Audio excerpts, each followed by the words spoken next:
So getting started with your contour drawings, you're going to really look at the outline or the contour of your shape that you're drawing, and then the highlights and shadows inside as well, and just trying to keep a continuous line that's really smooth around the outside and then inside of the shape as well. So watching this video on the left, I'm drawing this picture here of the apple, and I'm just getting started looking at the right side here and slowly just looking at the shape and the outline. And I'm not just assuming that it's a smooth edge, but I'm looking for any kind of minor ridges or bumps as well to draw. So now I'm coming around to the left side and just bringing my Sharpie up, looking at that shape and how it angles back and then comes down towards the top of the apple. And then I'm looking at this outside that goes up to where the stem is.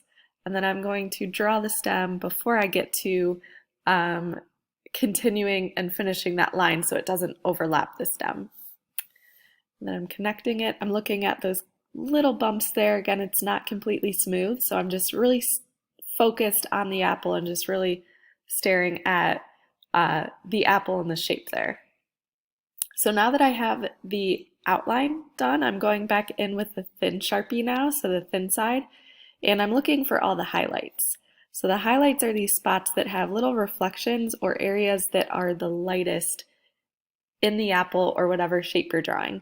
So I'm just outlining the shape of those. Again, I'm not assuming that they're completely circular or round, but I'm looking at the actual bumps and ridges and design of what's actually there. So again, I'm trying to just focus on looking at just the apple here and just looking down at my page every once in a while, but still just really focused on what's actually on the picture of the apple.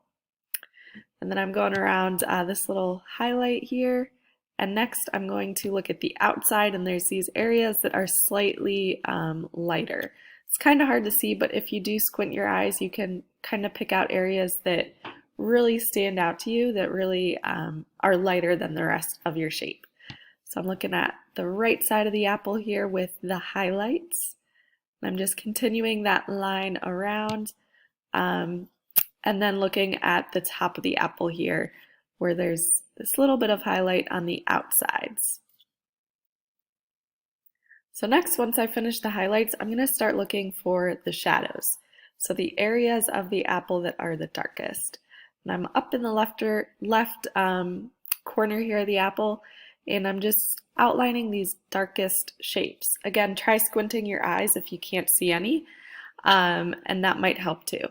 So I'm looking up in the upper right hand corner, outlining the dark edge that's all the way on the right, so you can see how that edge is a lot darker.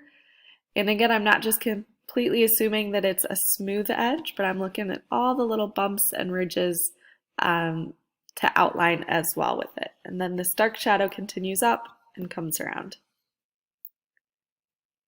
And I'm just double checking to see if I missed anything. There is a little bit of a dark edge or a dark shadow as well on the edge of the apple there. So I will outline that.